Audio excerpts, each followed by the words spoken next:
ગોંડલ ખાતે ભારતીય જનતા પાર્ટી દ્વારા સ્થાનિક સ્વરાજની ચૂંટણીઓ પહેલા એક ભવ્ય મહારેલીનું આયોજન કરવામાં આવ્યું હતું।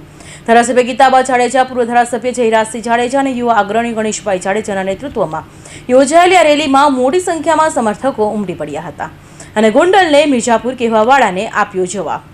ગોંડલ ખાતે ભારતીય જનતા પાર્ટી દ્વારા સવારે 10 કલાકે દાસી જીવન પાર્ટી પ્લોટથી મહારેલીનું પ્રસ્થાન થયું હતું। શહેરના મુખ્ય માર્ગો જેવા કે બસ સ્ટેન્ડ રોડ, ગુંદાળા દરવાજા, ડોક્ટર બાબા સાહેબ આંબેડકર ચોક અને માંડવી ચોક પરથી પસાર થતી આ રેલીમાં કાર્યકરોમાં અનેરો ઉત્સાહ જોવા મળ્યો હતો। ડીજેના તાલ, ભારત માતા કી જય અને વંદે માતરમના નારાથી સમગ્ર ગોંડલ ગુંજી ઉઠ્યું હતું। માર્ગમાં આવતા તમામ સ્ટેચ્યુને હારા તોરા કરી સન્માનવામાં આવ્યા હતા। રેલી દરમિયાન પૂર્વ ધારાસભ્ય જયરાજસિંહ જાડેજાએ વિરોધીઓ પર પ્રકરા પ્રહાર કરતા જણાવ્યું હતું કે છેલ્લા 2 વર્ષથી બહારના લોકોએ ગોંડલને બદનામ કરવાના જ પ્રયત્નો કર્યા છે। તેનો જડબાતોડ જવાબ આપવાનો સમય આવી ગયો છે। તેમણે ભારપૂર્વક કહ્યું કે 28 તારીખે સાબિત થઈ જશે કે આ ગોંડલ છે કે મિર્જાપુર નથી। આ સર ભગત સિંહજીનું સરકારી ગોંડલ છે અને જનતા પેઢીઓ સુધી યાદ રહે તેવો જવાબ આપશે।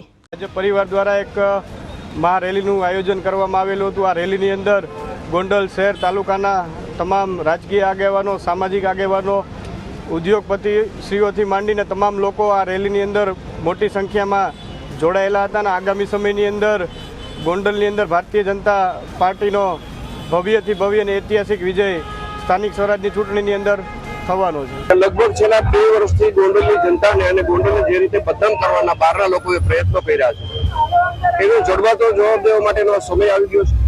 મને લાગે છે ગોંડલની જનતા, શહેર અને તાલુકાની જનતા ગોંડલને જે રીતે બદનામ કર્યું છે એનો જડબાતો જવાબ આપવા માટે અતિ ઉત્સાહમાં છે, તત્પર છે અને એનો જવાબ 28 તારીખે મળી જશે કે આ ગોંડલ છે મિર્જાપુર નથી, આ ગોંડલ છે સર ભગવતસિંહનું ગોંડલ છે।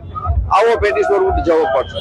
રેલીના અંતે તમામ ઉમેદવારો તાલુકા સેવા સદન ખાતે પહોંચી પોતાના ઉમેદવારી પત્રો રજૂ કર્યા હતા। ચૂંટણી પ્રક્રિયા માટે અલગ અલગ અધિકારીઓની નિમણૂક કરવામાં આવી હતી। રેલીમાં રાજકોટ જિલ્લા ભાજપ પ્રમુખ અલ્પેશભાઈ ઢોલરિયા, ઉપાધ્યક્ષ શ્રી પ્રફુલભાઈ ટોડિયા, અશોકભાઈ પીપળિયા સહિત જિલ્લા અને તાલુકાના રાજકીય આગેવાનો તથા મહિલા અગ્રણીઓ ઉપસ્થિત રહ્યા હતા। કૌશિક પટેલનો report, Hind TV news, Surat.